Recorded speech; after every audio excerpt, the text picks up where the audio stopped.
There is a concept in Kabbalah, which is a major concept. It's called birur, assortment, livror. And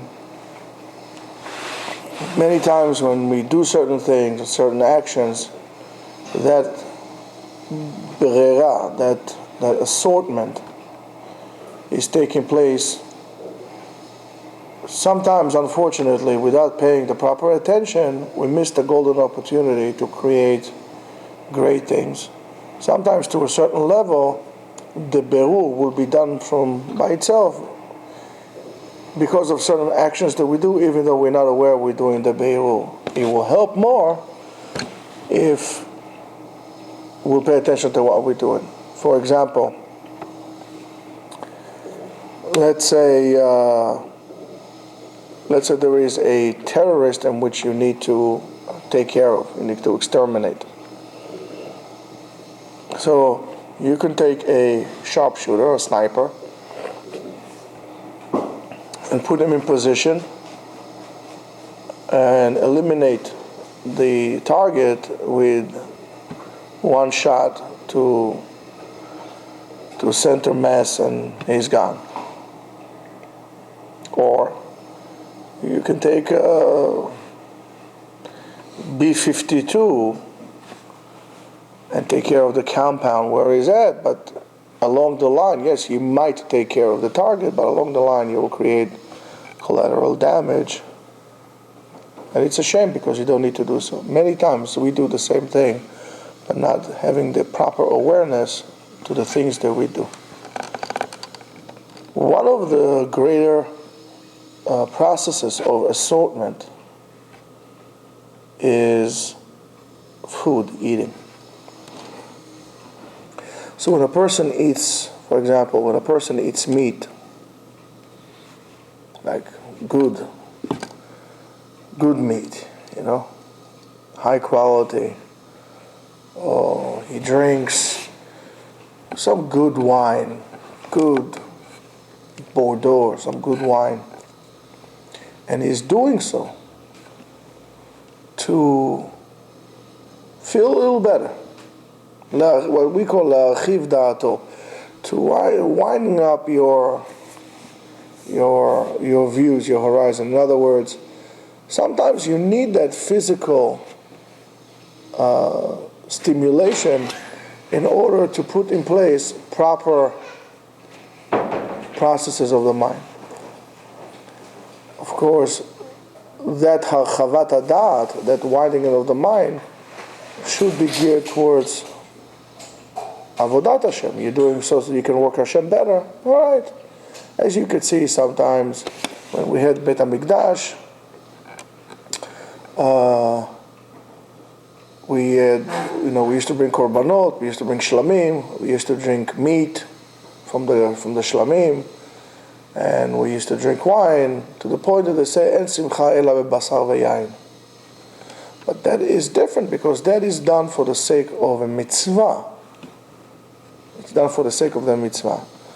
It says in Masechet Yomah that Rava said, "Yain v'reach tov marchivim da'ato shel hayan." Good wine and good fragrance makes you more tranquilo. Makes you feel, you relax. So rochav da'at is somewhat of a foreign concept in English. When a person is tsar da'at, tsar means narrow-minded, not in terms of narrow-minded he only can think about certain things, but narrow-minded, he's so overwhelmed by something that thing takes over his whole existence. Adam sheda'ato rechava, he can look at things, he can contemplate on things. So a person like that, you could do so. Eat yain, drink masar, and like this you can learn Torah better. So you can do so, not a problem. Or the kavanah is that he's eating la'achila, to the eating of mitzvah of oneg Shabbat. You eat it not because you really want it, ela le'oneg Shabbat. You're doing it for the sake of Shabbat. You're putting some nice second cut brisket on your smoker, you smoke it with some ribs, you have some good wine, not because you would do it during the week, because it's Lichvot Shabbat. That's a mitzvah. You're eating. It might seem like, I don't know, I'm eating. But you're eating Lichvot Shabbat. That's a mitzvah as well. So therefore, the best portion of that food get assorted and separates from the bed. Every substance in this world has aspects of good and bad in it. There's no such thing that is only good. Argument's sake, if you tell me, oh, water is good, drink water. Okay, you know what happens if I drink 15 or 20 cups of water a day? I'm going to have a problem in my body also. I'll run all of my electrolytes out, right, all the sugars out. I might even throw up because I have too much water. So even that has a limit. But when I'm doing it for the sake of the mitzvah, the assortment is done, and therefore includes in me the good. All the good stuff from that food stays with me, and it is included what we call in the side of the kedusha, in the side of the holiness. However, if you eat the same food, if you're eating so for your desire, lemalet avato, you're eating it to fill your stomach up,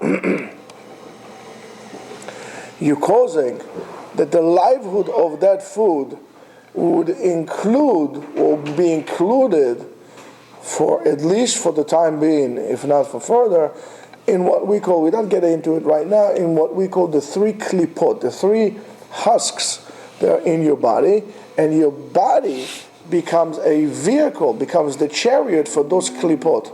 Instead of having the soul, your body becomes a chariot for those things. And this is the same thing about dibur, speaking. Okay? Sometimes a person would joke or would say a little bdicha or something in order to be besimcha, right? And by doing so, as they say, you let go of a little bit of steam, and now you laughed a little bit, and now you could concentrate on your learning. So that is okay. You're learning, you're coming to learn, and you're doing so mitoch simcha. So therefore, you assorted the livelihood of that dibur, and you elevated its root of this word to the tzad kedusha. But he who jokes around, shelo l'shem shamayim, joking around for the sake of joking around, or talking for the sake of talking, like gossip and so on and so forth. You're taking that root of kedusha and you're bringing that to the klipa, to the negative side, to the non-holy side, and you give it koach, you give it livelihood to that. You give him, it nourishes from that. This is why I keep telling you all the time, and the same thing refers to money or anything like this. It's not how much you have, but rather how much bracha there is in it.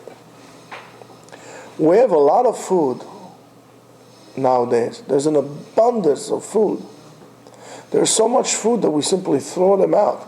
If you don't believe me, go to any restaurant after closing and do a little dumpster diving, and you might be surprised what you find there. A lot of good stuff, they just throw it away. There's abundance of food. And yet, the food that we eat seems to harm us. We have more problems in our health today that is associated with food than with any other problems physically that we have. Whether it's diabetes, whether it's obesity, whether it's 100 million different things, blood pressure, cholesterol, you name it. Why is it? Because the food that we eat and we consume today, a food is a food. Besides GMO, which is a catastrophe that they put in, GMO, and you should try to avoid using GMO products. To the point that I try to minimize the amount of corn and corn products that are consumed because of GMO. It is near impossible not to use GMO, and it's dangerous, it's cancerous, and anything the government puts their hands in, I stay away from. So, the food that we have is the same food. The corn is the same corn. The meat is the same meat. So what's the problem here? The problem is not with the food. The problem is with the way we approach it, the way we deal with it. Very little we direct our eating towards the nourishment of our body. Most of the time we direct our eating to fulfill our desires. So therefore the whole process of the food is negative from the beginning, to begin with. It's purposeless. That's why the food is not healthy for us. Are you eating because you're hungry? Yes, I'm hungry. How is it that you're hungry all day long? I don't know, I'm just hungry. Are you eating? Why are you eating? Well, it's just what I have nothing else to do. And then you become fat. And then why? Because all the stuff goes l'tzad tumah, and you bring it upon you the din, and then you clog your cholesterol. Your cholesterol clogs your arteries, the lining of your heart becomes weaker. We have more time on our hands than we ever did before. We have more food than we ever had before, and yet we are sick, because that is the problem. There is no bracha in the food because we don't. What do you mean there's no bracha in the food? What do you mean there's no bracha in the food? Bracha is something that you draw down, that you pull down. So if there's no bracha in the food, means you didn't do anything to bring the bracha to the food. Why didn't I bring the bracha to the food? Because I didn't eat for a purpose that it was towards gearing it to a positive, for a positive action. I geared it for my desire. And as such, the bracha never came. And as such, your food becomes poison. Have a kavanah. Know what you're doing. And know there is an assortment. The fact that you make a bracha is good, but not good enough. I can make a bracha and eat like a Roman emperor. There's not going to be bracha in it. The bracha, the blessing that we made to eat the food, just starts the process. But the intent is the most important. So therefore, eat only when you're hungry, and when you eat, know why are you eating. And don't eat because the food is just in front of you. Do a test. Put some cookies or some fruit on or whatever it is on the table in front of people that will tell you you're not hungry. Before you be able to turn your hand and say, Jack Robinson, this whole thing is already gone, finished, everybody ate it. Practice for 1 week. Don't touch any food unless you are eating in your meals. Don't touch snacks, don't touch cookies, don't do all these things. And when you eat, try to direct it. You see that you need much less food than you need. As a result, you're going to be more aware of your actions. As a result, you will be less fat. You'll have more, because of your kavanah, you're going to have more bracha, and the berur is going to be better because the chayut, the livelihood of the sitra achara, of the other side, of the klipa, would not be there, because most of the assortment will be done and will send for the kedusha. By doing so, you also become kadosh. How do I know that? Look at the Rambam. The Rambam writes on his book in Mishnah Torah, the section that deals with kedusha, with holiness, deals with isurei biyah u'ma'acharot asurim, about sexual relations and food. Why? Because in those things, usually we don't think about a mitzvah, we think about fulfilling our desire, and this is our downfall. So Be'ezrat Hashem, let's be holy, let's take our kavanah, and HaKadosh Baruch Hu will help us on this. Amen.